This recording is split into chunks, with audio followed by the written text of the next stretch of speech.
Gentlemen, Steve Iskovitz. Yeah, Steve. All right, Steve. Hello, everyone. Hi. I guess that was your version of Baby You're the Greatest, right? Yeah, like, a lot of TV shows start with the same thing every time, but does this thing work? Yeah. Hello. Yeah. But very few end with the same thing every time, but the honeymooners and the wrong hero are the two that do. So is anyone here from out of town? Are there any Beatles fans here? I understand blues musicians are big Beatles fans. Just kidding. Yeah, they live with cockroaches. I'm Cy Sperling, president of Blues Club for Men. And these are just a few of my clients.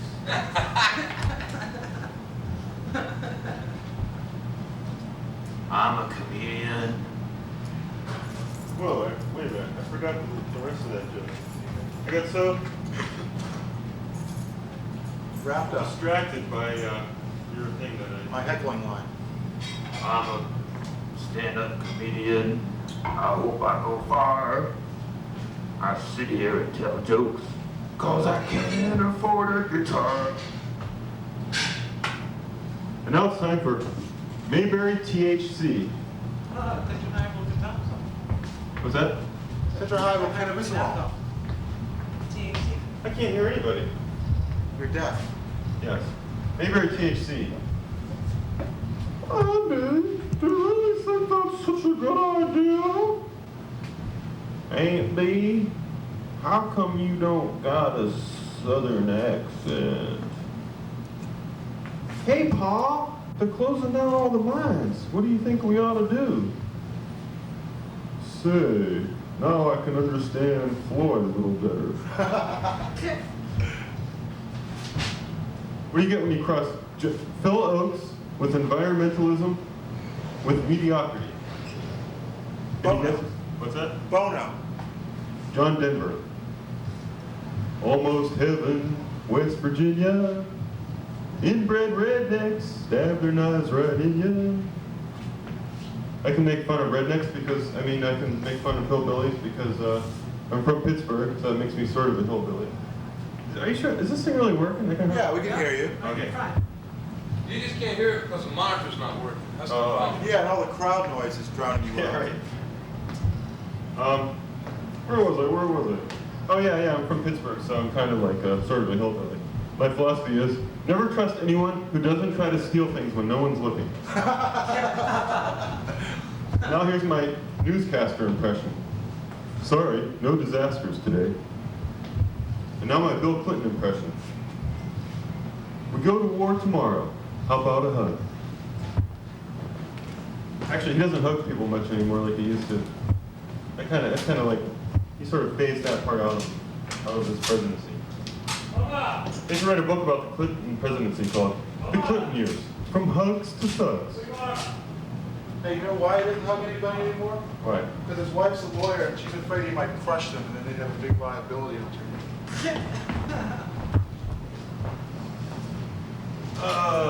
Those who can't teach. Those who can't teach, administrate.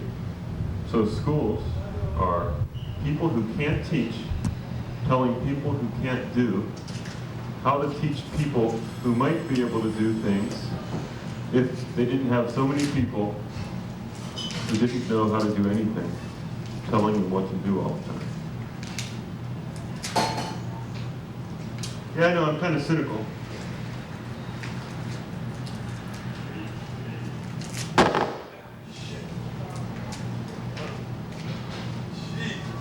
What was that? You right there?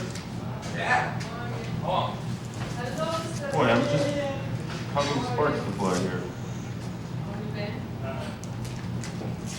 Well, I've been sick for the last few days and I've been watching a lot of TV, which has just made me sicker. But I've also noticed that they've been talking a lot about gangs lately on TV. In fact, they've been obsessing about them. I don't know why this is. And I realized the reason that the government doesn't respect gangs. Where'd that spark come from? Anybody see it? Looks like it came from near your fingers, from what I can No, tell. nothing over here. Oh, it's right next next to you. I seen smoke from right next to you. The government doesn't respect gangs. Hey, is this still working? It was. No, I Try turned it the off. other I one. want to make sure. I don't know the stuff. Oh well, I'll have to do the old Bob Hook routine. You know who I've been getting into watching lately? Bob Newhart. Hey, Bob Newark's great. He really is. He's so deadpan. It's incredible. Yes, he's the only famous comedian who's a straight man.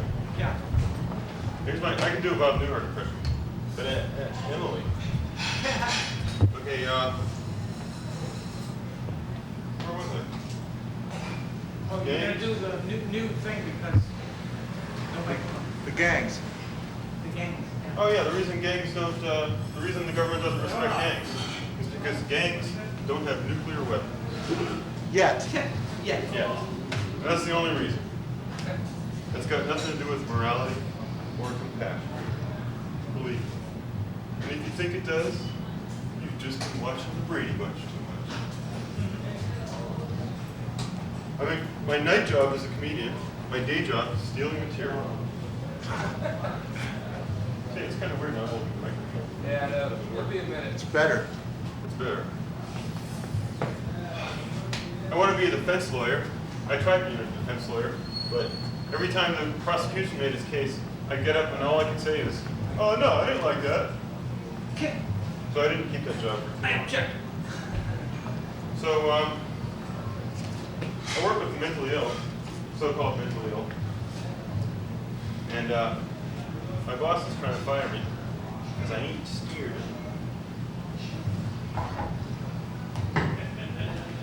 That's the only reason. And my boss's boss is trying to fire me because I tried to explain Heisenberg's uncertainty principle to her at a staff meeting. And my coworkers don't appreciate me because I treat the patients like people. But they're more like people than they are. Actually, I kind of wish I would get fired so I could just sit around and think about the old days before people were nostalgic. I'm starting a new religion, and the Bible will be just like every other Bible.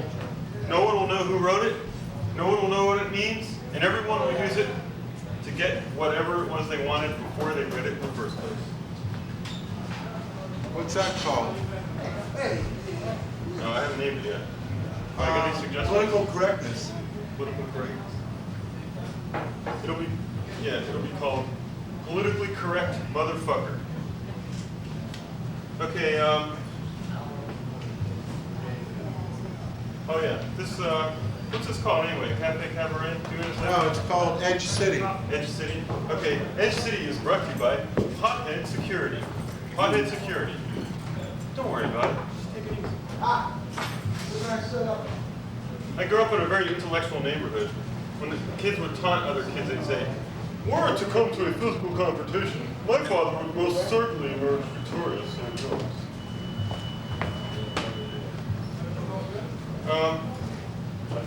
Let's see. 2 minutes left, eh? 1 minute. 1 minute left. Okay, I'll try to run through all this stuff real quick. Someone once asked me if I'm an anthropologist, and I said, well, I'm smart enough to write, and I have enough guts to hang around with people who aren't my cousins, so I guess I am. And I want to start a band. No, I mean, I used to be in a band that played in Amsterdam, and we were called Two Joint Minimum. Okay, 2 jokes left. A radical is just a liberal who drinks too much coffee. Hey, where you get your material from? The wrong girl? Try a microphone. Some of it. Try a microphone. Steven, try one. Hello? Hey, it works. Nothing. Well, There a we go. radical is it really working? Yeah, it's working. Kind of like, radical is just a liberal who drinks too much coffee. Stalin wasn't so bad. And finally, my last joke of the day is, do donut shops pay lower insurance premiums?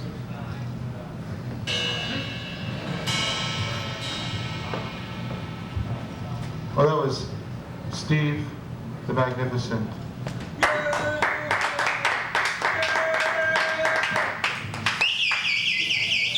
the Sultan of topical humor and the Emir of indolence, Steve Iskovitz, and this wraps up Edge City, and we'll see you next week.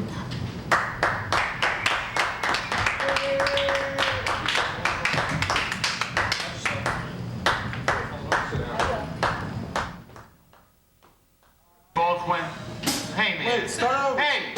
Start over. What was that? Ted Kennedy and the Pope died at the same time. They both went up to heaven. And they got up there and they saw St. Peter at the gate. And St. Peter says to Ted Kennedy, all right, you're in. Says to the Pope, you're out. The Pope goes right down the whole hell. He's like, what?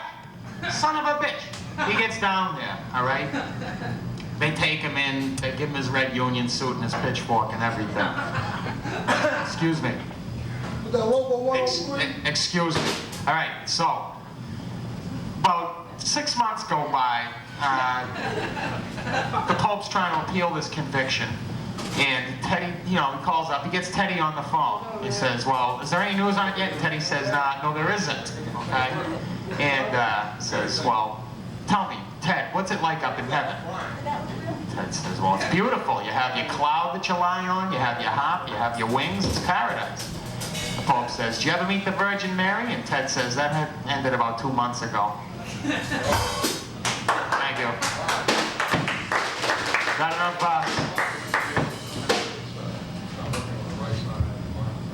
Any more? let me see. Come on. Rack my... Okay.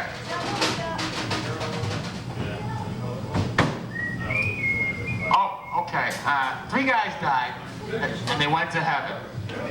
Another death joke. I went to a funeral yesterday. It's something on my mind. It's a death thing. Death. Happy days. I went to, 3 guys died and they went to heaven. Okay, and they went to St. Peter. St. Peter says, "All right, gentlemen, welcome to heaven. I think I should inform you right now that, when you're up here, we give you a car to ride around in. But you have to answer this one question. Were you unfaithful to your wife?" He goes to the first guy, he says, "Pardon me, sir, were you unfaithful to your wife?" The man says, "Well, yes, I was." St. Peter says, how many times?" He says, "Pretty numerous, too numerous to mention." St. Peter says, "Okay," gives him a Volkswagen Beetle to drive around in. The whole thing, all right? The second guy goes up to, he says, "Sir, how many times were you unfaithful to your wife?" He says, "About 2 or 3 times that I can remember on sales trips." He says, "That's all right. Gives that guy a Ford Taurus. All right, not bad. Goes to the third guy, "Sir, were you ever unfaithful to your wife?" "I was never unfaithful to my wife in my life." And he says, "Really?" He says, "Yes, no, I wasn't. It's a fact." He says, "Okay." Gives him a Rolls Royce to drive around in, all right? Second day rolls around, the guy in the VW, am I telling this right? Guy in the VW Beetle's riding around. And he going down a highway in heaven, some goddamn place, I don't know. Sees the guy in the Rolls Royce sitting on the shoulder, crying his eyes out, okay? Pass the garlic bread. Sitting on the shoulder, crying. Pulls up next to him, rolls down his window, says, "Hey dude, what's wrong? You got a Rolls Royce, man, you got it made." He says, "I know, but I just saw my wife up here, she was on a skateboard." All right.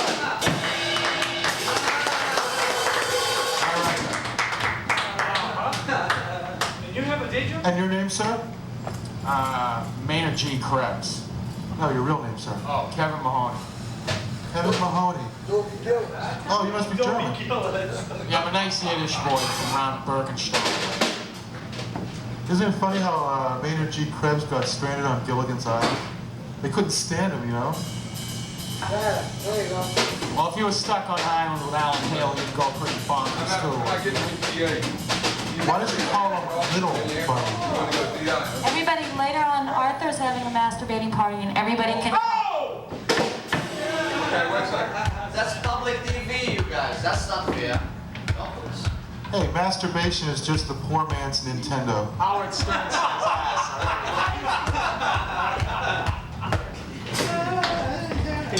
So, Francis, what do you tell me? You got a patent pending on that game? There you go. I can play it with one arm. Good You want Silvers? One arm tied behind my back because it excites me even more.